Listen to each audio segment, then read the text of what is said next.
Hey, what's up, guys? Welcome back to my channel, and welcome to another episode of Russell's Movie Reviews, the show where I pick out a movie from my collection. They either you guys recommend, or sometimes I just pull it off the shelf, and I'm like, okay, I'll just review that. And um, usually you get like a movie that's either pretty good, or something that's like really awesome, or it's one of the best films of all time, or you get that one movie or two that's worst at best, and movies that should not be seen by anyone and should remain in the existence of hell. Um, but today's movie, is another movie where it's not a bad movie, and I think a lot of people should talk about it more. Um, as you guys can probably tell by the shirt, we are doing a Disney movie. Uh, finally a Disney movie for the channel, and it's a bit of an unusual one. Um, so this uh so anime movie I'm talking about today is not a a lot a talked a movie that isn't really talked about a lot, but I feel like it should be talked about a lot more. And that movie is The Great Mouse Detective, released on July 2nd of 1986. With a budget of 14 million, domestically it made 38 million, and worldwide it made 50 million. So for a Disney movie, that's not really that good.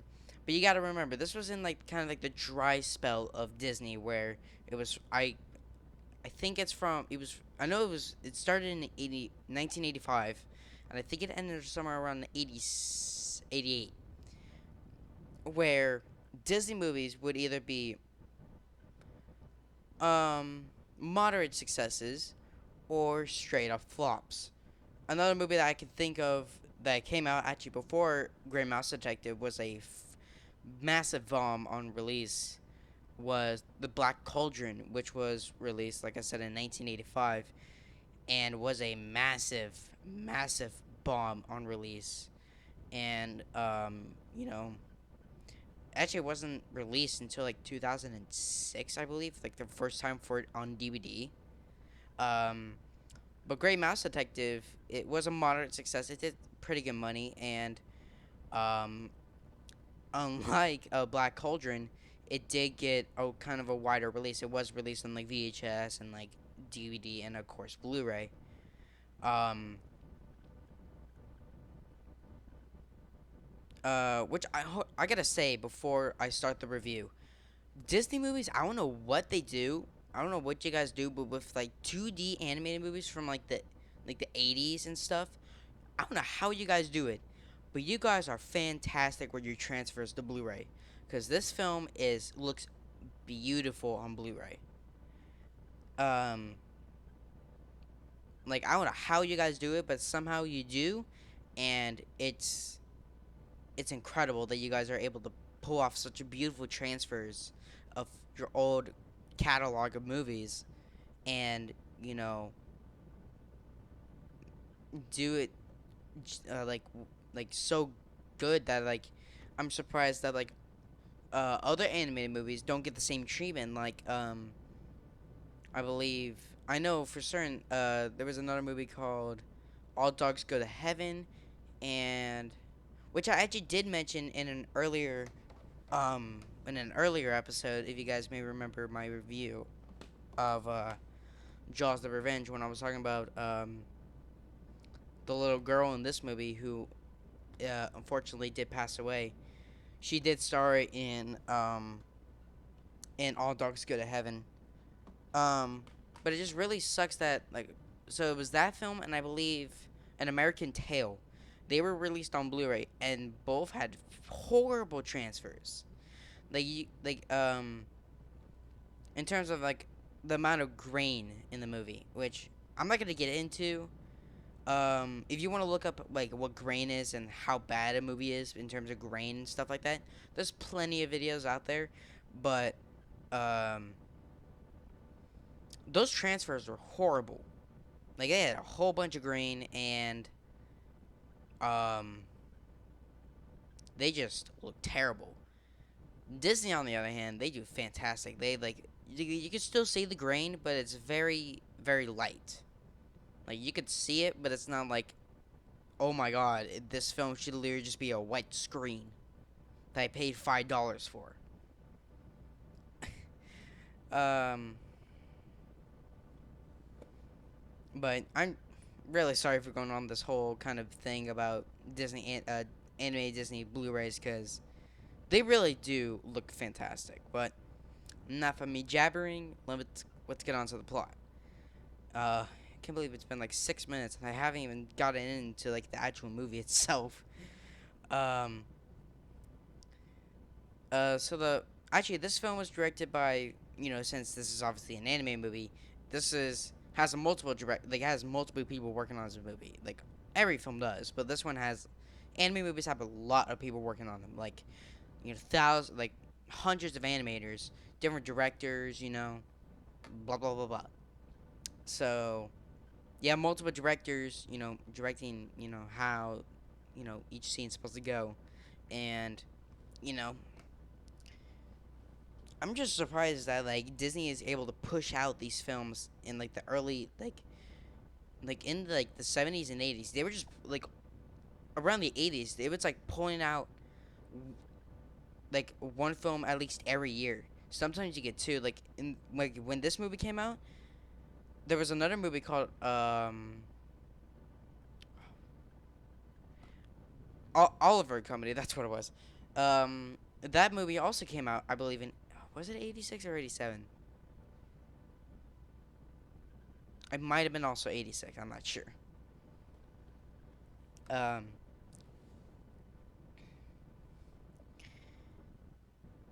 anyway, so let's get on to the plot. So the plot for this movie is Basil embarks on the greatest case of his career when London's master toymaker is kidnapped. He ends up pinning up his wits against his old adversary, Professor Ratigan, who wants to become supreme ruler of all mousedom. You can tell that this is an anime movie because just reading the plot, how is this gonna be a live action movie? Unless you just had like a over $200 million budget, then I guess that's how you do it. Um, so we have for directors, I gotta name their names. We have Ron Clement, Bernie Madison, John Mergs, um, Mo- Moose Gear. Really sorry if I'm butchering any of these names. And Dave Mike. I'm not even trying to pronounce the last name. But uh, you can see how much effort that Disney tries to put in their movies when you have four separate directors. You know, trying to make one movie. That shows you that Disney was talented back then, and they still are. Maybe, in my opinion, not as much, but meh, somewhere around there. Uh, but so yeah, we have let's talk about the cast. So we have Barry I am as Basil Baker Street Barves. So Basil Baker Street, who is basically the main character, and if it isn't clear by the post, like the front cover of this movie, or when you first watch the movie, it's pretty obvious that this is basically just an animal version of Sherlock Holmes. Um, Especially with the fact that I guess spoilers, spoilers. Um, well, actually, no, not really spoilers because we haven't really gone deep into the movie yet. Um, but Basil lives in like a little cubby underneath Sherlock Holmes's house.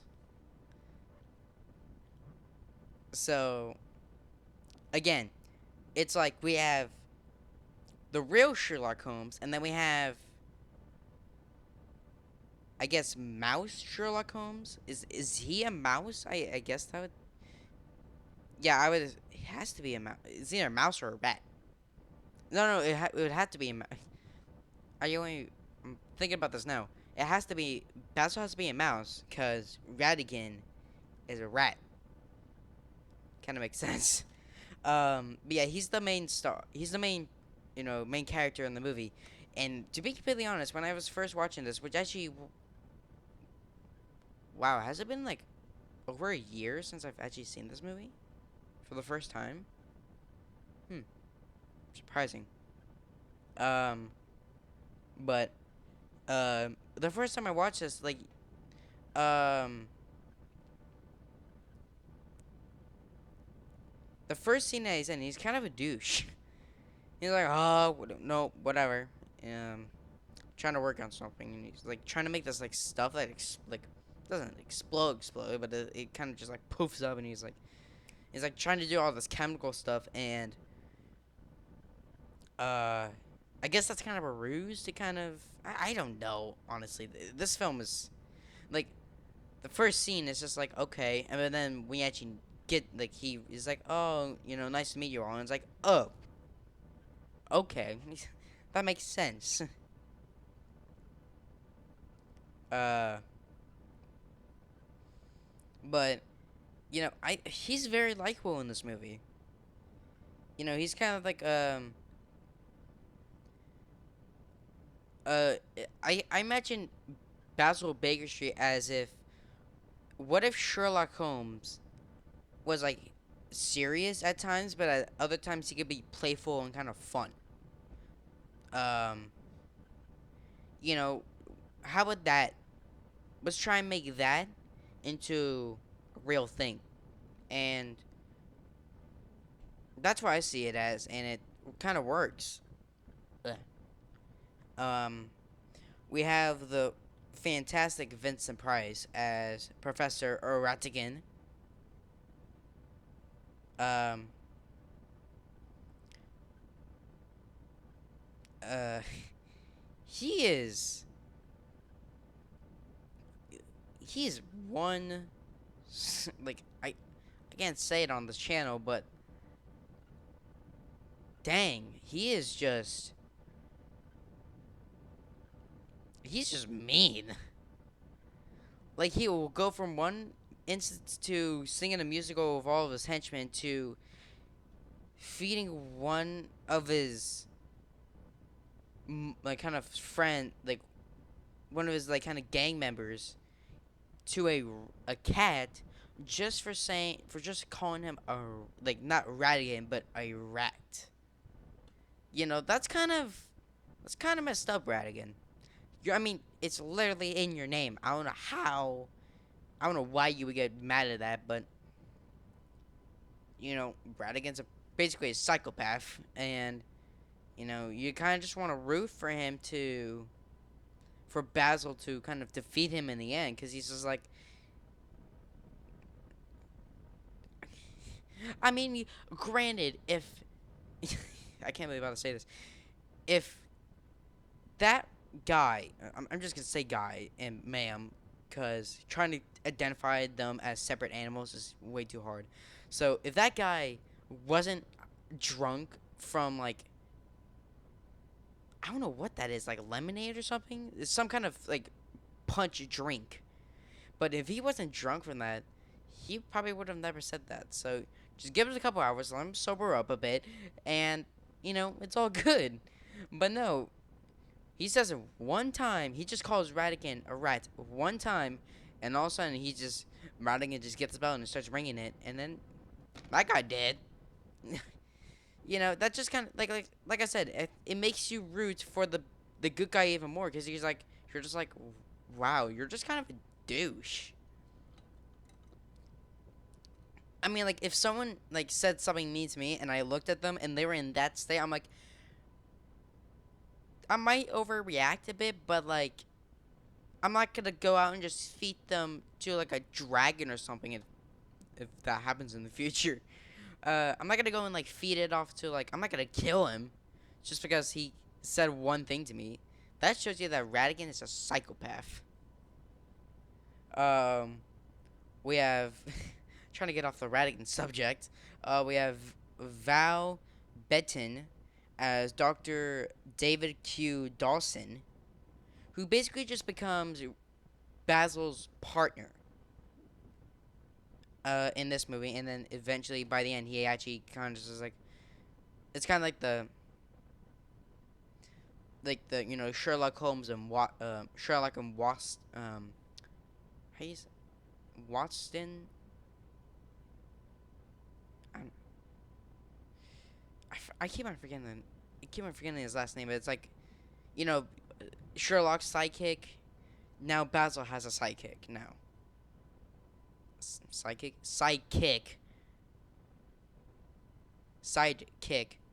I can't believe I'm stuttering, like losing my mind over this. Uh, but he's really kind of funny in this movie. I think. When I get on to favorite scenes, there's a scene I'll mention later that Dawson technically saves the day, and I'm like, way to go, Dawson! Like, if he didn't like try, if he didn't do what he did do at like when I talk about that scene, they would have been dead. But um, you know, I just think uh, apparently he also played like one of the thugs. I'm not sure which one. We have Suzanne Politiskit. I'm really sorry if I butchered that last name. So Susan P plays Olivia Flaverjean. Flaverjean. Who's basically the little girl that Dawson finds in, like, I think a sewer drain. I'm pretty sure. After, I guess spoilers now. So spoilers. After um her father, who is the toy maker, is kidnapped by Fidget by Candy Candidi. Now the reason why I'm saying Didi, because his last name, the D has an I in it.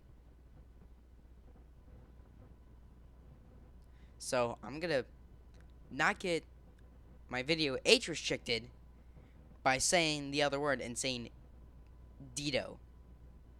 So Candy Candido, it plays Fidget, who is like a one-legged bat who has this very, very annoying high-pitched scream, or this high-pitched voice. But I will admit, when I first watched this movie, the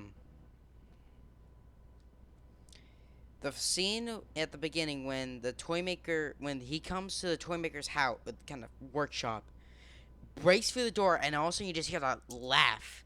The first time I watched it, it scared me so much that, like, if you shouted that to a child, I bet they would jump out of them from the couch, run to the room, shut the door, and lock it. Because that scene is terrifying. Um, there's another scene when they're looking in, I believe, seems to be, I believe, a toy shop. And he kind of does the same thing, but it's like, it's kind of like saying, hey, like, not like directly, but it's saying, hey, there's something scary up there, like in this, because it's like a crib and it's just rocking back and forth. And it's basically saying, hey, there's something kind of scary in this crib. Be prepared. So the second scare isn't that scary, but the first time you watch it and that first scare, it just hits you. And it's just, yeah, I don't want to watch this anymore. It's scaring me. um, so be careful when you showing this movie to your child, because, yeah, this movie's rated G when G meant something. But besides those two scenes, Fidget is basically the most annoying character in my opinion. He's basically, if you guys have ever seen the Black Cauldron, he's basically the dog in that movie that has that really high pitched voice. He's basically that, but for this movie, and is surprisingly less annoying than the dog.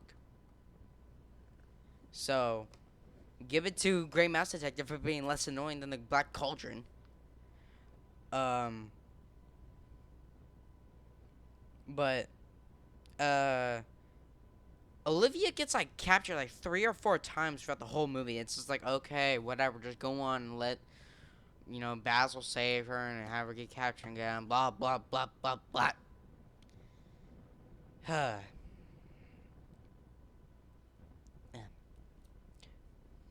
We have Eve Brenner as the Mouse Queen, who's basically like, oh, like she's gonna become queen, and then Professor Radigan kidnaps the toy maker to make a robotic version of the queen, so that the robot queen goes up to the podium and renames the throne, or the ruler of Mousedom, or the ruler of all the creatures, to Ratigan. Now, I I would be fine with this, except for one thing. It's a it's a robot, right? So clearly, it's not going to be as uh, I'm trying to think of the word, as removable, like as movable as a human body. It's like, I mean, like if you try to make that plot now, it would make actually a lot more sense, because we have built technology that makes robots look somewhat realistic, like to the point where like you think that it might be a real person. This movie, it literally shows that it's a robot. It shows he shows it to the real queen, and it clearly goes out to um the whole like area, and says like, it literally like, and like the robot says like, I give the throne to Bratigan, and everyone's like, it's like going like this, like being like a robot, and everyone's just like, hey, the queen's acting a little bit strange today. Whatever. Like, what? How can you not tell it's a robot? Probably only one of my major complaints about the movie. But and then we have an uncredited voice role by Frank Welker, who is a fantastic voice artist from like the 80s and 90s of cartoons. Um, who I can remember from the top of my head, he played both Ray and the Slimer in the real Ghostbusters cartoon, and did countless other monster voices and stuff on like various different shows. In this movie, he plays both Toby the dog and Flashia the cat. I'm gonna say Flashia, Flashia the cat, who I believe is the cat that eats the guy, like near the beginning, like near like the middle of the film. Um, but the dog Toby kind of actually helps him on a couple occasions throughout the whole movie, and it's like, yeah, go Toby, go and help Basil. I almost said Basil. Go and help Basil Baker Street. Uh, uh. So, yeah, I think this is honestly a really good movie. And it's a movie that doesn't really get talked about that much, and I feel like it should. Um, for being so different at the like at this point in Disney's career, it was kind of different from like all of the generic other Disney movies, because the ones that were most successful at the time were the Disney princess stuff, like kind of like before this, kind of, I'm saying kind of, Black Cauldron, and then after this we're gonna have, in the Disney Renaissance era, we're gonna have Little Mermaid, Beauty and the Beast, um, you know, several like other Disney princess movies that are really successful, but no one really ever pays attention to some of these other movies like Great Mouse Detective, uh, Rescues Down Under, Atlantis, The Lost Empire. Both like some movies like those movies I mentioned do have some really good moments, and I feel like people don't really respect them for what they are. Personally, I haven't seen the latter two that I mentioned, but I've heard that they've gotten a lot more praise as of now than they did when they first came out. Um, but yeah. So might as well talk about this Blu-ray release since I kind of mentioned the transfer earlier on in the video. This Blu-ray looks amazing. Um, so this was 2012, and so far this hasn't been really released on any further releases on Blu-ray, and it shows because this film, if they ever would do a re-release of this movie, keep the same disc because this transfer looks amazing. Um, this is a two-disc set. It just includes one Blu-ray and the DVD. Um, so there's the front, spine, and I just dropped it. In the back, this is the Mystery in the Mist edition. Uh, so yeah, gotta take my Disney movie rewards out, and you can do some more things on Disney movie rewards. And then yeah, there are the two discs. Um, but if you ever find this Blu-ray out in the wild or something, I really do recommend this movie. Hmm.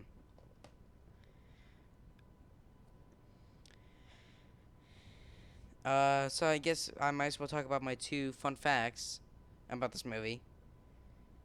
Um, and then composer, and then my rating.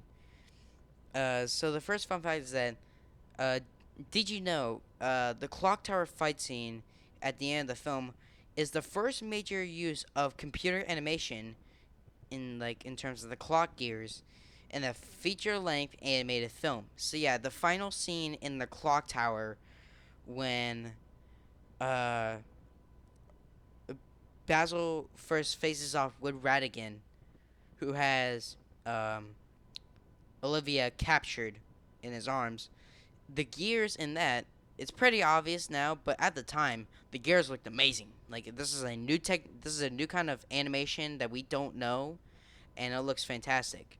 But now we obviously know that that was early CGI, and like I just said, this is the first full-length anime movie to actually use CGI in a kind of an extensive form like that. Previously, um, um, not in terms of CGI, but Disney had used computers um, to work on Tron, which is a film that I do want to cover at some point, which obviously takes place, half in the real world and half in the video game. And that shows you that how much technology has come in terms of using computers in movies. Where in 1982, you could literally only do like basically wireframes and very kind of blocky, not like all of them, but like mostly blocky kind of textures and kind of jagged, animation. But 4 years later, you could use computers to make mostly realistic gears and sell it as, you know, realistic animation. And I think that really works in this film's favor. Um, and then, obviously, that kind of led to them working to them hiring, like getting the company Pixar, and you know how that went. Um, and then the second fun fact is did you know that when Vincent Price was recording his lines, animators sketched his exaggerated Shakespearean gestures and worked on them into the animation poses for Ratigan. So yeah, so when Vincent Price was performing his lines, he would do kind of like different. I don't know how he did it because I haven't seen any like the behind the scenes footage and stuff. But he would, strike these like kind of poses when he would like kind of get a little bit operatic and stuff. So they would use that and then um would put that in the animation style. So when he's kind of like doing the kind of operatic poses in the movie, it's actually kind of from Vincent Price. Uh, Vincent Price, not Vincent Price. Um, when obviously not from actually himself, but from the animators. Um, and so finally, the score was composed by Henry Mancina, Manchi, uh, Mancina, uh,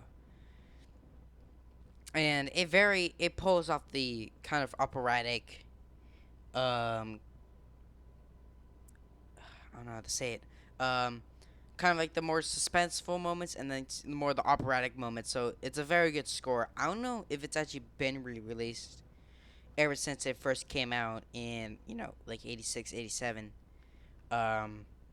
And I don't think it's on any digital platforms. I assume.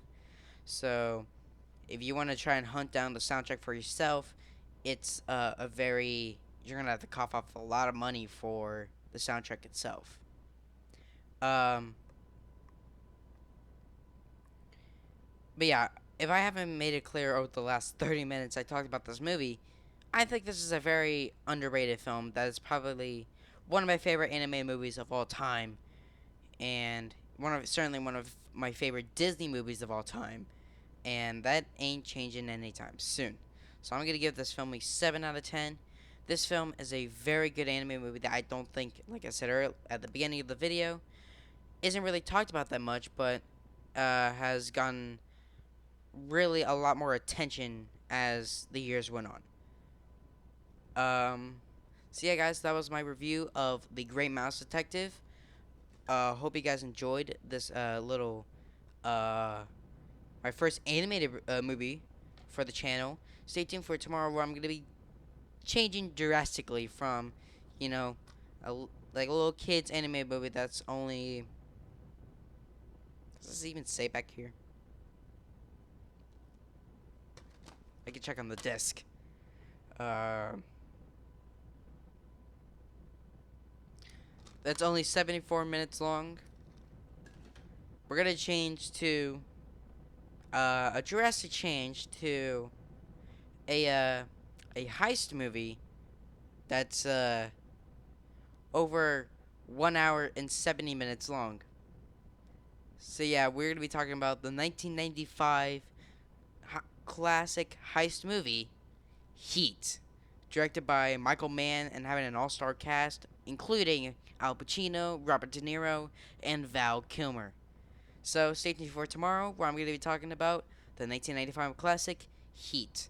Um, and basically the only version that's really out now, which is the definitive director's cut. So I hope you guys enjoyed this video, and stay tuned for tomorrow's video. Did you just call me a rat? Stay tuned for tomorrow, guys. Live long and prosper,